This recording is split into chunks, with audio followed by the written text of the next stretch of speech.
قال النبي صلى الله تعالى عليه وسلم يوشك أن يقعد الرجل متكئا على أريكه يقول بيننا وبينكم كتاب الله وما وجدنا من حلال استحللناه وما وجدنا من حرام حرمناه ألا وإنما حرم رسول الله مثل ما حرم الله أو كما قال عليه الصلاة والسلام. عزیز طلبہ اور ساتھیوں، آپ حضرات کے سامنے ایک دلچسپ اور پرمغز مناظرہ پیش کیا گیا. عنوان کا تعلق بہرحال بہت سنجیدہ ہے اور اس کی وجہ یہ ہے کہ اس عنوان پر جہاں پورے عالم اسلام کی جو مرکزیت ہے اس پر زد پڑتی ہے اگر اس پر بات کی جائے. اسی طریقے سے قرآن اور حدیث میں تحریفات کا جو سلسلہ ہے ان کا جو مقصد تھا ان مقاصد میں سے ایک مقصد یہ بھی ہے کہ کسی طریقے سے اسلام کے جو بنیادی اور اساسی چیزیں ہیں ان میں شکوک اور شبہات پیدا کیے جائیں.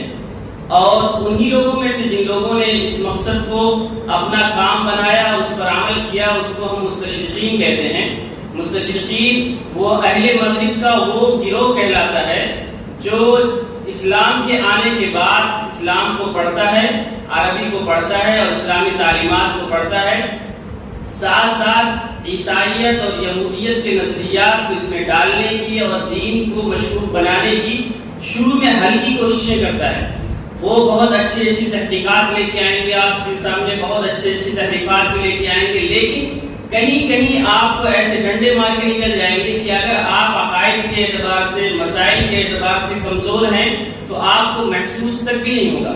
اس لیے شروعاتی زمانے میں جب مستشرقین کا یہ گروہ پیدا ہوا تو انہوں نے ڈائریکٹ اسلام کا انکار نہیں کر دیا، انہوں نے قرآن کا انکار نہیں کیا اور حدیث کا انکار نہیں کیا، بلکہ شکوک پیدا کیے کہ حدیث کو ہم حجت اس لیے نہیں مان سکتے کہ جو ہمارے سامنے ذخیرہ ہے اس میں اسماء رجال کا جو ذخیرہ علماء اسلام نے جمع کیا ہے اور شاید کسی اور مذہب کے پاس اتنا بڑا ذخیرہ اور اتنا بڑا انسائکلوپیڈیا ہو کہ جس میں کئی لاکھ لوگوں کے احوال کو جمع کیا گیا ہو، کسی اور کے پاس نہیں ہے. تو مستشرقین نے اسی کے اندر شکوک پیدا کیے کہ حدیث کا جو ذخیرہ ہے اس میں بعض چیزیں ہیں جو قرآن سے ملتی جلتی ہیں لیکن بہت سی ایسی چیزیں ہیں جو قرآن سے ٹکراتی ہیں، اس لیے اور حدیثیں آپس میں خود ٹکراتی ہیں اور ان کے بیان کرنے والے جو لوگ ہیں ان کے حالات بھی اچھے نہیں ہیں، اس لیے اس کو مانا نہیں جا سکتا.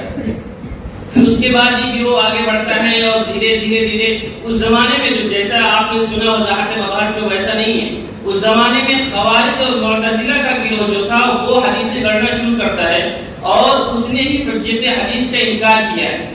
بعد میں یہ جو سر سید کا نام آتا ہے اور پرویز کا نام آتا ہے، اس کے بعد آج کے زمانے میں غلام احمد، آج کے زمانے میں غامدی جاوید کا نام آتا ہے، اور اگر آپ اور آگے آئیں گے تو ابھی راشد شاہ کا نام آتا ہے اور دیگر جو چھوٹے چھوٹے ابھی چوچلے یہاں دکھتے ہیں آپ کو سوشل میڈیا پہ، ان سب کا نام آتا ہے. یہ اسی وہیں سے چندہ لے کے، اہل قرآن سے چندہ لے کے آج حدیث کے اوپر باتیں کرتے ہیں. اصل مدعا کیا ہے؟ اصل مدعا ہمارا یہ ہے کہ قرآن کے اندر وہ کون سی آیات ہیں جن کے تعلق سے ان کو لگتا ہے کہ اس کی روشنی میں حدیث کا انکار ہو سکتا ہے، اور وہ کون سی آیات ہیں جن سے ہم اپنا مدعا ثابت کر سکتے ہیں. کیونکہ بہت صاف اور واضح انداز میں جو اہل قرآن آج کے زمانے کا ہے وہ کہہ دیتا ہے کہ حدیثیں قابل حجت نہیں ہیں، لیکن اور تھوڑا سا آگے جائیں گے تو جیسے کہ ابھی آپ جاوید غامدی کو سنیں گے تو بہت صاف انداز میں نہیں بولتا کہ حدیث حجت نہیں ہے، لیکن جب حدیثوں میں بات ہوگی تو ایسے شوشے چھوڑے گا کہ آپ کو لگے گا کہ حدیث واقعات قابل اعتبار نہیں ہے. صریح الفاظ میں نہیں ہوگا لیکن ان کے اشارات اور کنایات اور ان کی تردیدات جو ہوتی ہیں وہ ایسا محسوس کراتی ہیں کہ حدیث کے اندر واقعات شک ہے، اس وجہ سے اس کو مانا نہیں جا سکتا. تو یہ دونوں گروہ آج کے زمانے میں بھی موجود ہیں جو اہل قرآن بھی اپنے آپ کو کہتے ہیں اور جو ڈنڈیاں مارتے ہیں کہ حدیث میں کہیں نہ کہیں شکوک پیدا کیا جائے. ان دونوں گروہوں پہ اگر بات کی جائے تو سب سے پہلا مدعا اٹھے گا کہ وہ قرآن کی کون سی آیات ہیں جن کے ذریعے ہم احادیث کی حجیت کو ثابت کر سکتے ہیں. تو ہمیں پہلے ان کے اعتراض کا جائزہ لینا ہوگا اور اس اعتراض کی جو بنیاد ہے اس کا جائزہ لینا ضروری ہے کہ اگر آپ ان بنیاد کو پکڑ لیں، اگر آپ ان بنیاد کے اصول جو انہوں نے گھڑے ہوئے ہیں اگر آپ نے ان پہ گرفت کر لی تو ان مسائل کو حل کرنا اور ان کے منکرین حدیث کا جواب دینا قرآن سے بہت آسان ہے۔ ان کے چند بہت مشہور اعتراض ہیں۔ نمبر 1 اعتراض کرتے ہیں کہ قرآن کریم میں اللہ تعالیٰ نے اللہ کے نبی صلی اللہ علیہ وسلم کو جو اطاعت کا عوام کے لیے حکم دیا ہے، امت کے لیے حکم دیا ہے، وہ فرض نہیں ہے، اور ایک جملہ استعمال کرتے ہیں وہ مرکزیت کا ہے، مرکزیت نظام اسلام کا ہے۔ اس کی ہم بات آگے کریں گے۔ دوسرا ان کا جو مدعا ہے وہ یہ ہے کہ قرآن کریم جو ہے وہ خود تفصیل لکل شیء اور تبیان لکل شیء ہے۔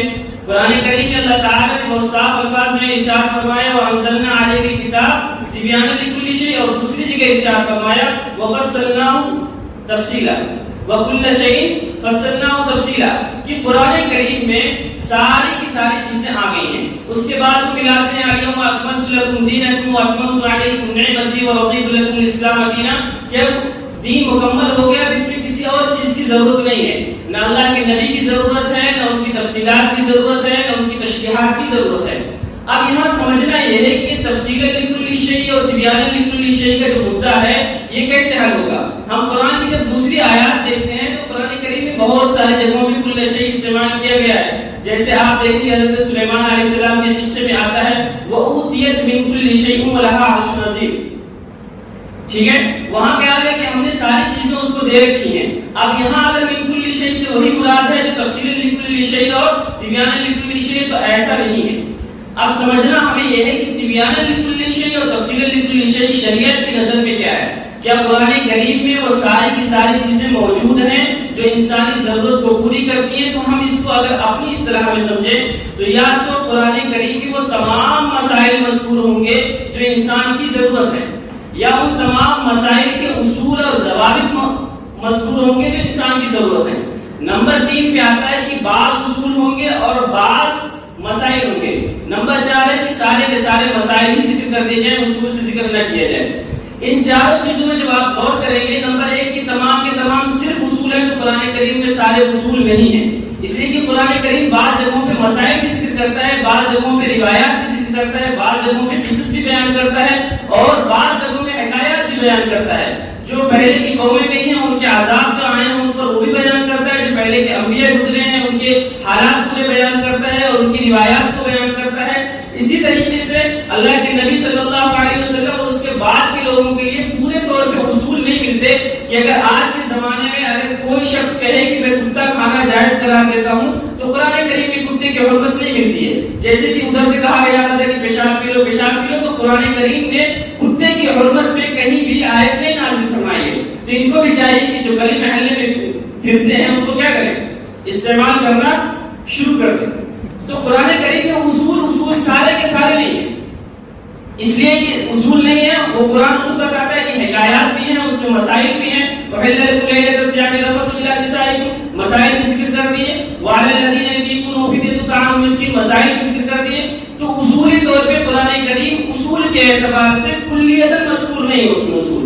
اب ہم آتے ہیں کہ بعض اصول ہوں اور بعض مسائل ہوں، تو یہ بات صحیح ہے کہ بعض اصول ہیں اور بعض مسائل ہیں، لیکن صرف بعض اصول ہوں اور بعض مسائل ہوں ایسا بھی نہیں ہے۔ بعض اصول بھی ہیں، بعض مسائل بھی ہیں، بعض قصص بھی ہیں، بعض حکایات بھی ہیں، اور جہاں جہاں حکایات اور قصص کا تعلق ہے وہیں پہ اللہ تعالیٰ نے کہا ہے وَلَقَدْ يَسَّرْنَا الْقُرْآنَ لِلذِّكْرِ، کہ جب ہم قصے بیان کرتے ہیں تو تمہیں کیا عبرت حاصل کرنے کے لیے اس سے اچھا کوئی طریقہ ہے کہ ہم پرانی قوموں کے قصے بیان کریں، ان کے عذاب کے واقعات بیان کریں اور ان کی وجوہات بیان کریں، ان کی مخالفت بیان کریں، ان کی توحید کے باقی ہونے کے علامات بیان کریں، اس کے باوجود آپ ذکر حاصل نہیں کرتے، نصیحت حاصل نہیں کرتے، تو بتائیے اس سے اچھی اور کون چیز ہوگی جس سے آپ نصیحت حاصل کریں گے؟ یہ وَلَقَدْ يَسَّرْنَا الْقُرْآنَ کا تعلق قصص سے ہو جائے گا۔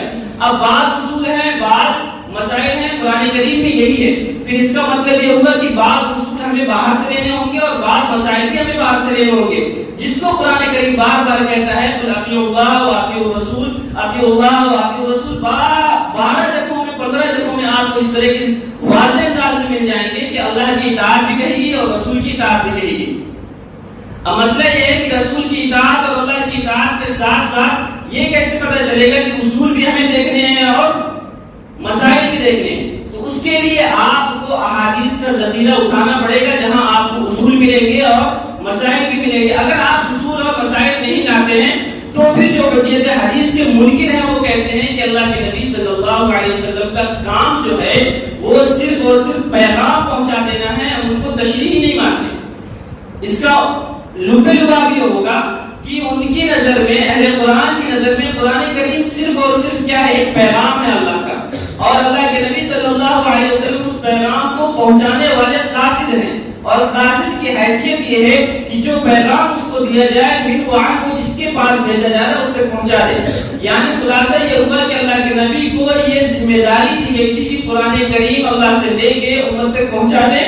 تشریح کرنی آپ کی ذمہ داری نہیں ہے، تفسیر کرنی آپ کی ذمہ داری نہیں ہے، توضیح کرنی آپ کی ذمہ داری نہیں ہے۔ لیکن جب ہم یہی قرآن سے پوچھتے ہیں کہ کیا ایسا کچھ ہے جیسے کہ یہ کہتے ہیں یہ تفسیر لکل شیء اور تبیان لکل شیء ساری کی ساری قرآن میں موجود ہیں، تو قرآن خود ہمیں بتاتا ہے کہ اللہ کے نبی صلی اللہ علیہ وسلم کو کہیں کہیں کیا کہا گیا ہے؟ لِتُبَيِّنَ لِلنَّاسِ، کہ آپ لوگوں کے سامنے اس قرآن کو جو نازل کیا گیا ہے اس کی وضاحت کریے۔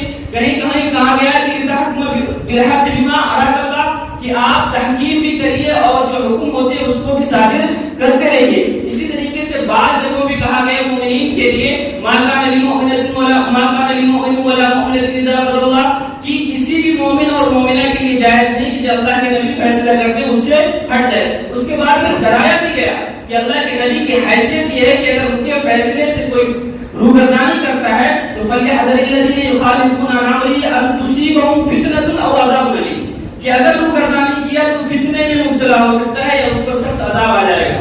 اگر ہم اس کو قاصد محض مان لیں، اگر نبوت کو ہم قاصد محض مان لیں کہ آپ کا کام صرف پیغام پہنچا دینا ہے، آپ کا کام صرف رسالت کو آگے تک پہنچا دینا ہے، قرآن کو بتا دینا ہے، دے دینا ہے، سمجھانا نہیں ہے، تو پھر ہمیں قرآن کی یہ آیت بتاتی ہے کہ ایسا نہیں، اللہ کے نبی کے اوپر ذمہ داریاں دی گئی ہیں کہ آپ کو بیان بھی کرنا ہے، آپ کو احکام بھی صادر کرنے ہیں، آپ کو فیصلے بھی کرنے ہیں۔ اور قرآن کی اور آگے آپ آیات دیکھیں گے تو وہاں پہ اللہ کے نبی صلی اللہ علیہ وسلم کو حرام اور حلال کی بھی احکامات اور اختیارات دیے گئے۔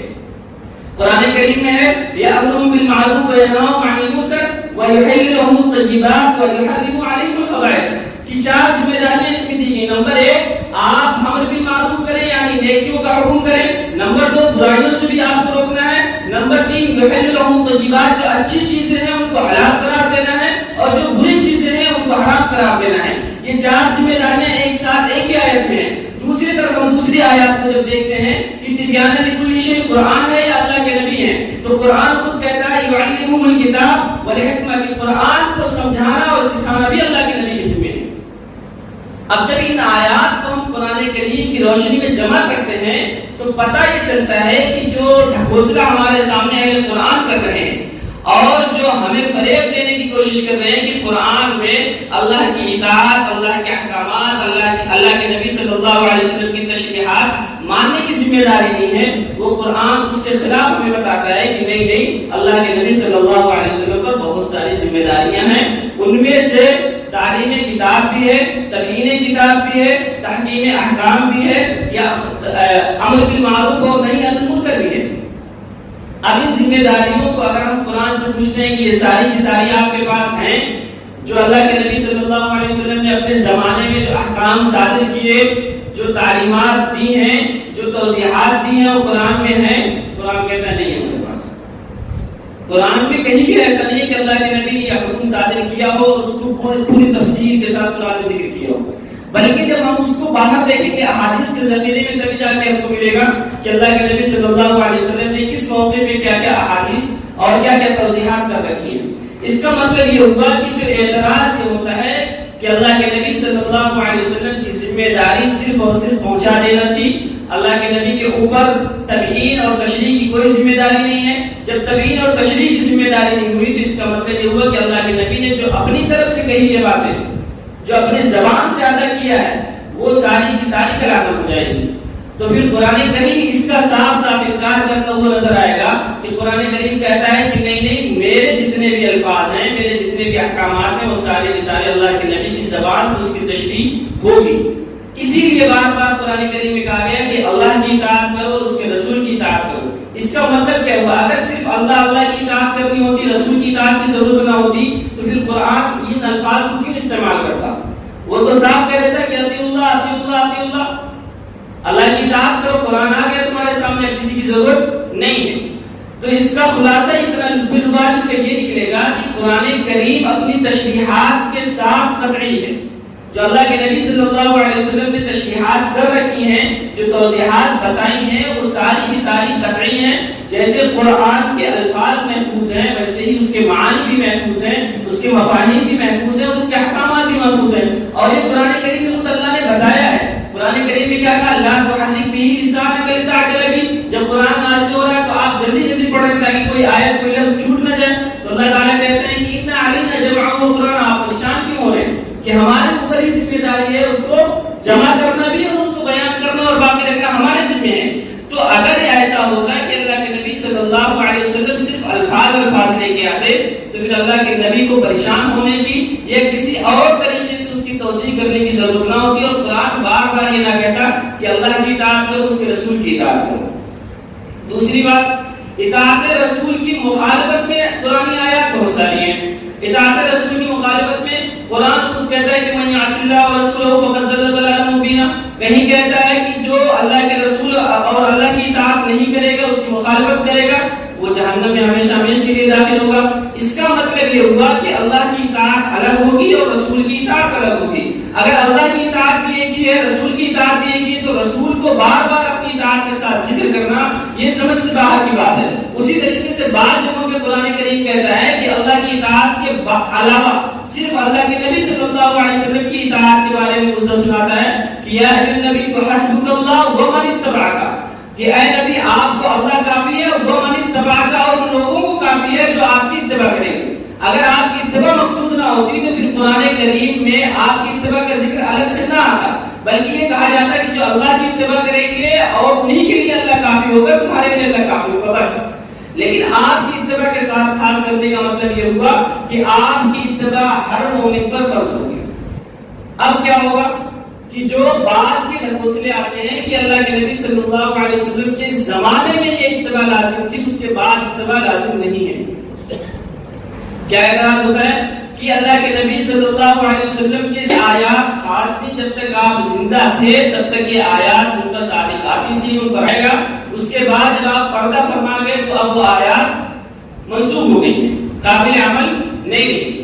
ہم یہ پوچھتے ہیں کہ جیسے قرآن کریم نے اللہ کے نبی صلی اللہ علیہ وسلم کی اطاعت مانی ہے اور حکم دیا ہے، اور بار بار کئی جگہوں پہ آپ 200-2500 آیات تلاش کریں گے تو اتباع اور اطاعت کی آیات آپ کو ملتی رہیں گی۔ تو جب قرآن کریم نے اس کو احکام کی شکل میں بتایا ہے تو پھر قرآن ہی اگر اس کو منسوخ کرے تو ہمارے سمجھ میں آتی ہے۔ آج کے زمانے کا اگر کوئی بیکار سا آدمی جس کو کچھ سمجھ نہیں، وہ کہہ دے کہ نہیں اس کی مراد مرکز اسلامی ہے اور مرکزیت ہے، تو وہ سمجھ میں نہیں آئے۔ وجہ اطاعت رسول ہم نے مانا ہے قرآن سے، تو اطاعت رسول کی جو نسل ہوگی وہ بھی ہم قرآن ہی سے لیں گے، کسی اور کی زبان سے نہیں لیں گے، ورنہ پھر اطاعت رسول تو قطعی ہے اور اس کا جو نسل ہوگا وہ غیر قطعی ہو جائے گا۔ پھر ہمیں یہ بتانا پڑے گا کہ جو اطاعت رسول ہے وہ صرف اور صرف قرآن سے ثابت ہے، تو اطاعت رسول کا نسل بھی جو ثابت ہوگا، ہم حدیث کی طرف بھی نہیں جا رہے، ہمیں چاہیے کہ اطاعت رسول کا جو نسل ثابت کر رہے ہیں آپ، وہ بھی قرآن کریم سے ہونا چاہیے، اس کے علاوہ سے نہیں ہونا چاہیے۔ اور آپ جو اطاعت رسول ثابت کر رہے ہیں وہ اپنے فہم اور اپنے دماغ کے اعتبار سے کر رہے ہیں، تو پھر تو میرے پاس بھی دماغ ہے اور ہر کسی کے پاس دماغ ہے، وہ کہہ دے گا میرے ذہن میں آتا ہے کہ اطاعت رسول منسوخ نہیں ہے، پھر کیا فرق ہوگا انسان کا؟ آپ کہیں تو منسوخ ہے، میں کہوں تو منسوخ نہیں، ایسے کیسے ہو سکتا ہے؟ تو خلاصہ یہ ہوا کہ اللہ کے نبی صلی اللہ علیہ وسلم کی اطاعت جہاں تک مانی گئی ہے وہ احادیث کی روشنی میں نہیں ہے، بلکہ وہ قرآن کی آیات میں ہے، اور اس کی جو منسوخیت مانی جا رہی ہے وہ اپنے ذہن اور دماغ سے مانی جا رہی ہے۔ تو قرآنی آیات تو ہمارے لیے بھی حجت ہے اور آپ کے لیے بھی حجت ہے، لیکن جو آپ نص ثابت کریں گے وہ قرآن کی آیت سے اگر ثابت کریں گے تو ہم اس پہ بات کر سکتے ہیں، اگر اپنے دماغ پہ کرتے ہیں تو پھر انتم رجال اور نحن رجال، پھر کوئی فرق نہیں ہوگا، پھر ہم بھی ویسے بات کریں گے جیسے کہ آپ بات کریں گے۔ بات سمجھ میں آئی؟ دوسرا جو مدعا ان کا ہوتا ہے اعتراض کا کہ اللہ کے نبی صلی اللہ علیہ وسلم کے زمانے میں کتابت سے منع کر دیا گیا، اس زمانے میں کتابت ہوتی ہی نہیں تھی۔ اللہ کے نبی نے بہت صاف الفاظ میں کہا کہ من کتب عنی غیر القرآن فلیمت، کہ جس نے بھی میرے صرف قرآن کے علاوہ کچھ لکھا ہے اس کو کیا کرو؟ مٹا، اس کی ضرورت نہیں. اس پہ ابھی حضرت مولانا ڈاکٹر محمد شکیب صاحب قاسمی دامت برکاتہم العالیہ نائب مفتی دارالمفتوں دیوبند کا محاضرہ بہت شاندار ہوا ہے. اگر مل جائے تو اس کو سنیے. اور مسجد حدیث میں آخر میں انہوں نے بہت سیر حاصل بحث کی ہے, بہت شاندار سی, اس کو سنیے گا. بہت اس میں حضرت نے فرمایا کہ یہ جو منع ہے اس کی کئی ساری وجوہات ہیں. ان وجوہات میں سے ایک تو میں آپ کے سامنے رکھتا ہوں. پہلی وجہ لکھی کہ عرب کا معاملہ ایسا تھا کہ اس زمانے میں عرب کا حافظہ بہت مضبوط تھا.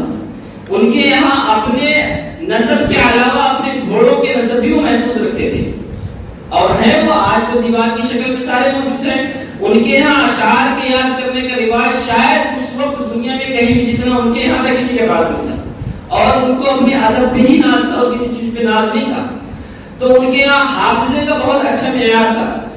تو وہ کہتے ہیں کہ اللہ کے نبی صلی اللہ علیہ وسلم کا پہلی وجہ جو لکھی ہے کہ پہلی وجہ بتائی کہ پہلی وجہ یہ تھی کہ فطری طور پہ جو ذہانت ہے عرب میں وہ باقی رہے.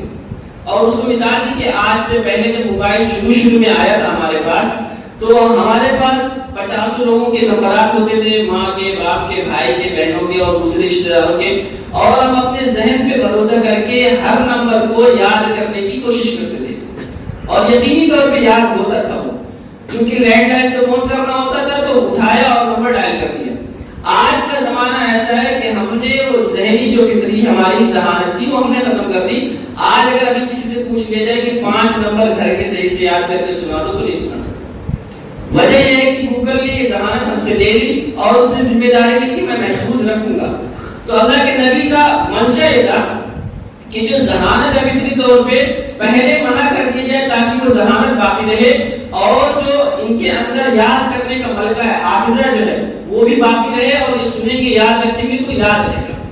دوسرا مقصد یہ تھا کہ ایک حادثہ ایسا ہوا کہ ایک صحابی جو کاتبین وحی میں سے ہیں وہ لکھ رہے تھے, اللہ کے نبی نے کسی آیت کی تشریح فرمائی, اور انہوں نے جس کاپی ہو یا کاغذ ہو یا جس پہ بھی وہ لکھ رہے تھے اسی پہ انہوں نے آیت کے آگے ہی تشریح لکھنی شروع کر دی. تو اللہ کے نبی نے کہا کہ نہیں, آج تو تمہیں پتا ہے کہ تشریح کون سی ہے اور آیت کون سی ہے, کل کو دیکھنے والے کو یہ پتا نہیں چلے گا کہ اس میں آیت کون سی ہے اور تشریح کون سی ہے. اسی لیے فرمایا کہ جس نے غیر قرآن میں لکھا ہے اس کو مٹاؤ, تاکہ یہ اشتباہ باقی نہ رہ جائے کہ قرآن اور قرآن کے علاوہ دونوں ایک ہی چیزیں ہیں. اور تیسری جو دلیل ہے, جو وجہ بتائی ہے, اس میں یہ ہے کہ ایسا نہیں ہے کہ سب کو منع کیا گیا تھا, ایسا نہیں ہے کہ سب کو منع کر دیا گیا تھا کہ آج کے بعد سے کوئی احادیث نہیں لکھے گا, بلکہ کئی سارے نام گنے ہیں. اس میں سے ایک نام تھا کہ عبداللہ بن عمرو بن عاص کا, کہ انہوں نے وہ لکھتے تھے, باقاعدہ لکھتے تھے, اللہ کے نبی صلی اللہ علیہ وسلم کی ممانعت کے بعد بھی لکھتے تھے. تو قریش کے کچھ لوگوں نے کہا کہ جب اللہ کے نبی صلی اللہ علیہ وسلم نے منع کر دیا ہے لکھنے سے تو آپ لکھتے کیوں ہیں؟ تو ان کو یہ بات تھوڑی سی گرا محسوس ہوئی, اور وہ جا کے اللہ کے نبی صلی اللہ علیہ وسلم سے کچھ دنوں کے بعد انہوں نے معلوم کیا کہ ایسا ایسا قریش کے اصحاب کہتے ہیں. تو انہوں نے فرمایا کہ دیکھو, وَوَالَّذِي نَفْسِي بِيَدِهِ يَخْرُجُ مِنْهُ إِلَّا الْحَقُّ, کہ میرے زبان سے, زبان کی طرف اشارہ کر کے کہا کہ جو میری زبان سے نکلتا ہے وہ حق کے علاوہ کچھ نہیں ہے, اکتبو تم اس کو لکھتے رہو. اس کے بعد کئی صحابہ سے اس طرح کی روایات آپ کو مل جائے گی, قیدوا بالکتابہ قیدوا بالعلم, اس کا مطلب یہ ہوا کہ لکھتے رہو. اس کے بعد وہی آپ جیسے ہی یہ پڑھیں گے کہ حدثوا عنی ولا حرج, کہ اگر نہیں لکھ رہے ہو تب بھی بیان کرتے رہو. اس کے بعد آپ کو وہی احادیث میں مل جائے گا, من کذب علی متعمدا فلیتبوأ مقعدہ من النار او من النار. تو اس طرح کی جو احادیث آئی ہیں اور جو یہ بتا رہی ہیں کہ کتابت سے منع کیا گیا تھا, ان کی وجوہات الگ ہیں اور مستقل لکھنے کا سلسلہ جاری ہے. اب یہ کہہ دینا کہ اللہ کے نبی صلی اللہ علیہ وسلم کے زمانے میں کتابت سے منع کر دیا گیا تھا, تو یہ سوال ہوتا ہے کہ میاں آپ کے پاس جو قرآن ہے آج کے زمانے میں وہ اللہ کے نبی صلی اللہ علیہ وسلم کے زمانے میں من وعن ایسا ہی تھا, تو اس پہ آپ کو بتانا پڑے گا نہیں تھا, ایسا ہی تھا. اس لیے کیا دلیل ہے؟ آپ لے جا کے بہت زیادہ آؤ گے, بخاری کے پاس آؤ گے, مسلم کے پاس آؤ گے, کس کے پاس جاؤ گے, اور وہاں تو قصے مشہور ہیں, لکھے ہوئے ہیں کہ حضرت عمر کے ذہن میں پہلی بار آیا, انہوں نے حضرت ابوبکر رضی اللہ عنہ سے کہا کہ میرے دماغ میں آ رہی ہے بات کہ جیسے ہی میرے مولا والا واقعہ ہوا ہے, اگر دوسرا ایسا واقعہ ہو گیا تو بہت سے حفاظ شہید ہوئے, دھیرے دھیرے حافظین قرآن ختم ہو جائیں گے. حضرت ابوبکر کہہ رہے ہیں کہ میں وہ کام کیسے کر دوں جو اللہ کے نبی نے نہیں کیا ہے. اور پھر دھیرے دھیرے وہ اللہ کی طرف سے شریعت صدر ہوا تو پھر انہوں نے اس پہ رضا ظاہر کی. پھر حضرت زید کو بلایا. پھر اس کے بعد چلتا رہا کہ صحابہ کے زمانے میں اور آگے چل کے کہیے کہ حضرت عثمان رضی اللہ عنہ کے زمانے میں مکمل ہوا. اور جو آج اٹھائے پھر رہے ہیں منکرین قرآن منکرین حدیث وہ حضرت عثمان کے زمانے کا ہے, اللہ کے نبی کے زمانے کا نہیں ہے. اللہ کے نبی کے زمانے میں تو قرآن کہہ رہا ولا تخطو بیمینک اذا ارتاب المبطلون, آپ تو خود لکھ ہی نہیں رہے. جب آپ نے لکھا نہیں ہے, وہ ترتیب آپ کی نہیں ہے جیسا کہ تھی اس زمانے میں, تو پھر اس کو کیسے مان رہے ہو آپ؟ سوال سمجھ رہے ہیں؟ کتابت حدیث کا اگر آپ انکار کر رہے ہیں تو پھر کتابت قرآن کی وہ کون سی دلیل ہے جو اللہ کے نبی صلی اللہ علیہ وسلم کے زمانے میں اس شکل میں مرتب ہوئی تھی؟ سمجھے؟ نہیں ہے کوئی دلیل. اگر آپ اس قرآن کو مان رہے ہیں تو اس کا مطلب یہ ہوا کہ صحابہ نے جس بات پر اجماع کیا ہے اس بات پر آپ کا یقین ہے, تو پھر اس بات کو مانیے کہ صحابہ کا اجماع جیسے مصحف عثمانی پہ ہے ویسے ہی حضرت ابوبکر کے صحیفے پہ ہے, حضرت عبداللہ بن مسعود کے صحیفۃ الصادقہ پہ ہے, حضرت جابر رضی اللہ عنہ کے مصوبے پہ ہے. تمام صحابہ کے جو مصوبے اس زمانے میں مذکور تھے وہ سارے کے سارے پر سب کا اجماع ہے کہ یہ صحیح ہے. ایک واقعہ سنیے. حضرت ابوبکر رضی اللہ عنہ کے بارے میں ڈاکٹر صاحب نے بہت شاندار بات کہی کہ یہ مستشرقین کی نور نظر ہے. نور نظر کا مطلب یہ ہوا کہ اعتراض کرنے کے لیے وہ حضرت ابو ہریرہ رضی اللہ عنہ کو لے کے آتے ہیں کہ حضرت ابو ہریرہ 3-4 سال کا زمانہ پایا انہوں نے, اور انہوں نے اتنی ساری روایتیں کر دی, یہ کیسے ممکن ہے؟ اور ان کا حافظہ جیسے کہ 2-4 باتیں ہیں جن کا حافظہ بھی کمزور ہو گیا تھا, اس زمانے میں وہ صحیح سے نہیں بیان کر پا رہے تھے. تو ڈاکٹر صاحب نے بتایا کہ میاں بات یہ ہے کہ ان کے حافظے پہ سوال وہ کرے اس کو معلوم نہیں ہے. مروان بن حکم دمشق کا حاکم جب بنا ہو تو ان کے تک بھی یہ بات پہنچی کہ حضرت ابو ہریرہ اتنی ساری روایتیں بیان کرتے ہیں, ایسا لگتا ہے کہ بعض روایتوں میں ان کو شبہ ہو رہا ہے. تو اس نے کہا کہ ٹھیک ہے پھر بلا لیجیے.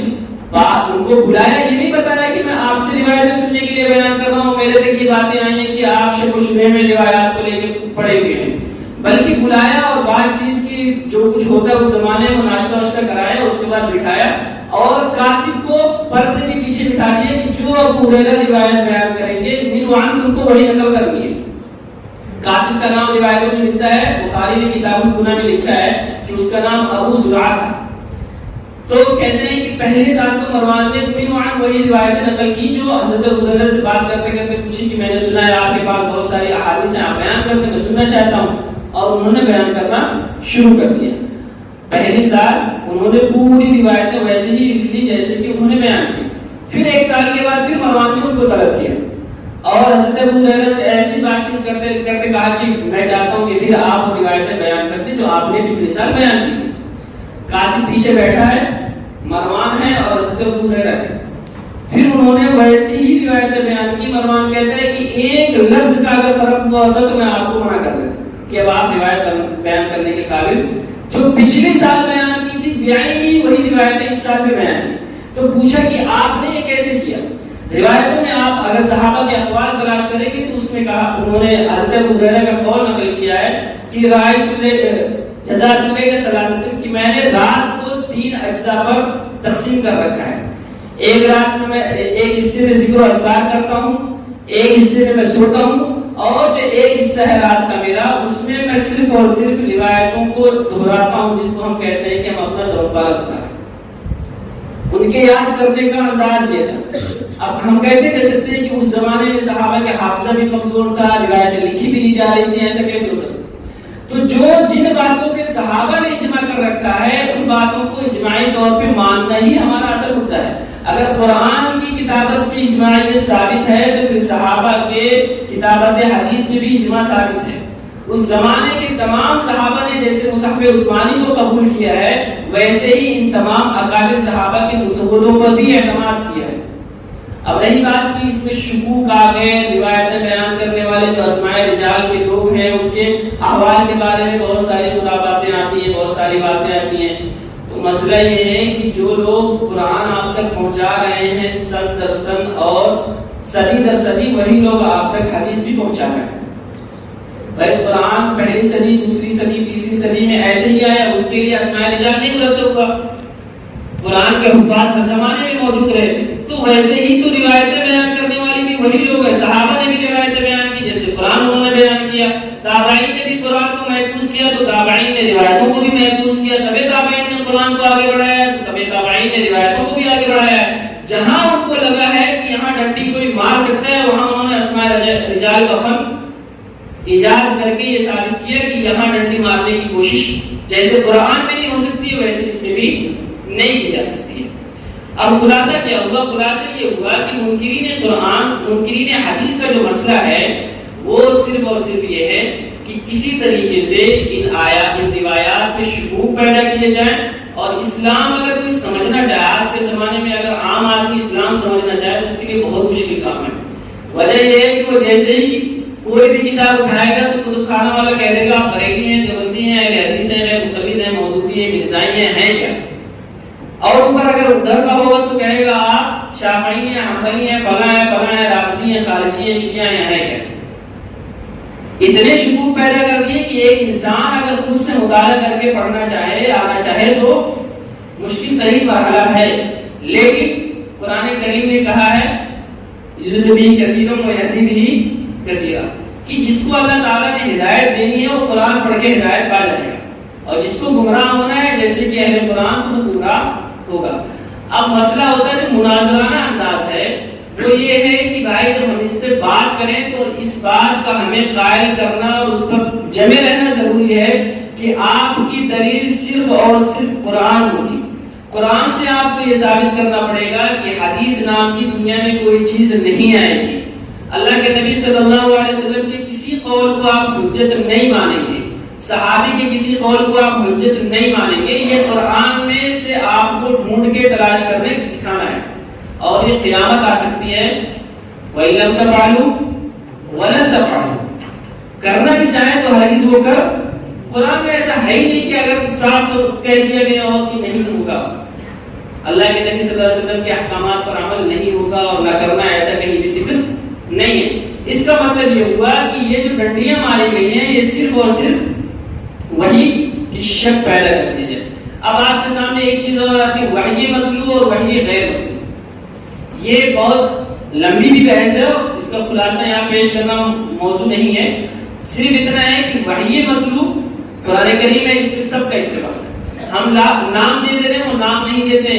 وحی غیر مطلوب اگر آپ نہیں مانیں گے تو صرف اتنا آپ سمجھ لیں کہ بہت سے قرآن کی آیات ہیں جن میں وحی غیر مطلوب سے اس کی وضاحت ہوتی ہے. اگر آپ وحی غیر مطلوب نہ مانیں تو پھر وہ وضاحت ناقص رہ جاتی ہے. جیسے مثال کے طور پہ وَحِلَّ لَكُمْ لَيْلَةَ الصِّيَامِ الرَّفَثُ إِلَىٰ نِسَائِكُمْ، کہ جب وہ پہلے سے آپ یہ کہتے ہیں کہ روزے کی حالت میں، پہلے مسئلہ تھا کہ روزے کی حالت میں اگر افطاری آپ نے کر لی تو افطاری کے بعد اگر 2 سیکنڈ کے لیے بھی آپ نے آنکھ بند کر کے نیند لے لی تو اب اپنی بیوی کے پاس نہیں جا سکتے. پاس جانے کا مطلب وہی ہے، نہیں جا سکتے. تو اس کے بعد کچھ صحابہ کو یہ ناگوار گزری اور ان سے حرکت ہو گئی، ان سے غلطی ہو گئی، وہ چلے گئے.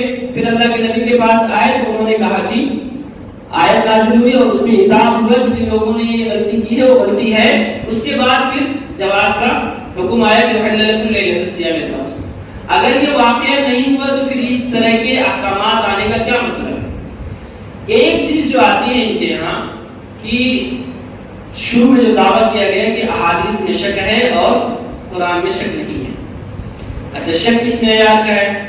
ایک شک یہ ہے کہ وہ جو اسماء رجال کا فن ہے اس اعتبار سے یہ ناقص ہے.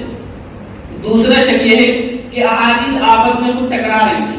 ایک حدیث کہتی ہے کہ رفع یدین کرنا ہے، دوسری حدیث کہتی ہے نہیں کرنا ہے. ایک حدیث کہتی ہے کہ آمین بالجہر ہے، دوسری کہتی ہے نہیں ہے. اب یہ جو احادیث کا آپس میں ٹکراؤ ہے یہ ہمیں شک میں ڈالتا ہے عمل کرنا ہے نہیں کرنا ہے. اس لیے جان چھوڑاؤ چھوڑ دو. کیا کہا انہوں نے کہ یہ شک کی وجہ سے ہم کیا کرتے ہیں، اس کو چھوڑ دیتے ہیں. تو اب بتائیے کہ قرآن کے آیات میں آپس میں ٹکراؤ نہیں ہے. جو اگر نسخ کی جو آیتیں ہم پڑھتے ہیں اگر اس کو نسخ نہ مانا جائے تو دوسری آیت سے ٹکرا رہی ہے. وَعَلَى الَّذِينَ يُطِيقُونَهُ فِدْيَةٌ طَعَامُ مِسْكِينٍ، یہ پہلے زمانے کا حکم ہے کہ جن لوگوں کو پہلے زمانے میں قدرت تھی وہ فدیہ دے کے روزہ نہ رکھیں ان کو چل جاتا ہے. لیکن بعد میں حکم حکم دیا کہ جن لوگوں کو قدرت ہے روزہ رکھنے کی ان کو روزہ ہی رکھنا ہے، ان کے لیے فدیہ نہیں ہے۔ پہلے زمانے میں تھا کہ اگر وہ قدرت رکھتا ہے اور فدیہ ہے اس کے پاس تو فدیہ دے کے کام چلاتا ہے، لیکن بعد میں کیا ہوا کہ نہیں، اب فدیہ سے کام نہیں چلے گا، آپ کو روزہ ہی رکھنا ہے۔ اسی طریقے سے اگر آپ کہیں تو دیکھ لیجیے کہ تحویل قبلہ والا جو مسئلہ ہے، فولی وجهک شطر المسجد الحرام سے آپ کون سی اتار لیں گے؟ مسجد حرام ہم کہتے ہیں کہ وہ بھی ہے، مکہ بھی ہے، بیت المقدس بھی ہے، کہاں لے کے جائیں گے؟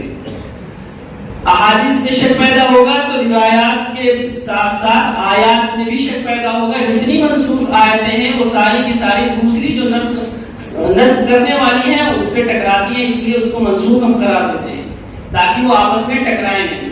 دوسرا یہ ہے شک کی بات میں کہتے ہیں کہ زنی ہے، زنی ہے، زنی ہے۔ میاں زنی کے کتنے معنی ہیں یہ شاید پتہ ہی نہیں ہے۔ زن کے کم از کم لغت میں 25 معنی ہیں اور قرآن کے کم از کم 12-14 معنی ذکر کیے ہیں۔ آپ جہاں جہاں زن کا لفظ استعمال ہوا ہے اس کو اٹھا کے کہاں کہاں استعمال ہوا؟ یا ایھا الذین آمنوا اجتنبوا کثیرا من الظن، یہ کس کے معنی میں ہے؟ شک کے معنی میں۔ الذین یظنون انہم ملاقو ربہم، یہ ایمان والوں کی صفت بیان کر رہے ہیں کہ یہ وہ لوگ ہیں جو اپنے رب کی ملاقات پر یقین رکھتے ہیں۔ اگر یہاں آپ نے شک کے معنی کر دیا آپ کا ایمان گیا۔ کس کے بارے میں؟ یہ یقین کے معنی میں۔ اگر وہ زن مراد لے رہے ہیں آپ تو ہم کہیں گے یہ زن مراد ہے، اب بتاؤ فیصلے کیسے ہوگا؟ تو زنی کوئی چیز نہیں ہے۔ رہا یہ مسئلہ کہ احادیث میں خبر واحد ایک آتی ہے اور اسی کو زن کے درجے میں یہ لوگ مانتے ہیں، تو خبر واحد اگر ہمارے یہاں حجت نہ ہو تب بھی قرآن کریم میں انبیاء نے خبر واحد پر یقین کیا ہے۔ یہ بات بہت صاف لفظوں میں بتا کہ خبر واحد میں قرآن کریم میں انبیاء نے یقین کیا ہے۔ حضرت موسیٰ علیہ السلام کا قصہ یاد ہے آپ کو؟ وَجَاءَ رَجُلٌ مِّنْ أَقْصَى الْمَدِينَةِ، رجل کا لفظ استعمال کیا، ایک ہی آیا تھا، دربار سے چل کے آیا، موسیٰ علیہ السلام کا ہمدرد بن کر آیا کہ موسیٰ میں آپ کو بتا رہا ہوں آپ کے خلاف سازشیں ہو رہی ہیں۔ اگر آپ کہتے ہیں کہ خبر واحد نہیں چلے گی، زنی نہیں چلے گی، ایک آدمی کی شہادت معتبر نہیں ہے، تو انبیاء پہ پہلے اعتراض ہوگا کہ انبیاء نے ایک آدمی کی کیسے مان لی؟ ہم تو امتی ہیں، نبی اپنے وقت کے امتی سے مان رہا ہے کہ وہ خبر واحد کی اگر گواہی دیتا ہے تو وہ مان لیتا ہے۔ اگر ہمیں نبی خبر واحد سے بتا رہا ہے تو ہمارے لیے کیا مسئلہ ہے؟ ہمارے لیے تو نبی کی ہر بات ہمارے لیے قطعی ہے۔ تو ایک نبی بھی خبر واحد مانتا ہے، لہذا خبر واحد جو تم مراد لے رہے ہو کہ وہ زنی ہوتی ہے، شکی ہوتی ہے، وہ نہیں معتبر ہوگی۔ لہذا جو شریعت کے اصول ہوں گے قرآن اور حدیث کے اعتبار سے، اگر اس اعتبار سے وہ زنی ہوتی ہے تو اس پہ زن کا حکم لگتا ہے۔ یہ ایک الگ بحث ہے جو منکرین حدیث کے لیے نہیں ہے۔ منکرین حدیث کو صرف کام کیا ہے کہ کسی طریقے سے جو ہم ڈھکوسلے بتا رہے ہیں، جو شبہات پیدا کر رہے ہیں، کوئی حربہ ہمارا مان لیا جائے تاکہ حدیث کے انکار پر وہ آدمی جم جائے۔ لیکن وہ سارے جتنے ان کے اعتراضات ہیں، اگر آپ قرآن میں تلاش کریں گے تو یقین مانیے کہ سارے اعتراض کا جواب قرآن نے بہت صاف الفاظ میں دیا ہے۔ بس اس کو تطبیق دینے کا کام ہمارا رہ جاتا ہے کہ کون سی آیت ان کے کس اصول کے خلاف جاتی ہے۔ اس کے لیے آپ کو تھوڑا سا پڑھنا پڑے گا اور اسی لیے آپ یہاں ماشاءاللہ موجود ہیں۔ میرے حساب سے تقریباً ساری چیزیں آپ کی ہو گئی ہیں۔ ایک دو چیزیں آپ سنیں جو آپ کے مناظرے سے بھی تعلق رکھتی ہیں اور موضوع سے بھی تعلق رکھتی ہیں۔ چاہے کوئی بھی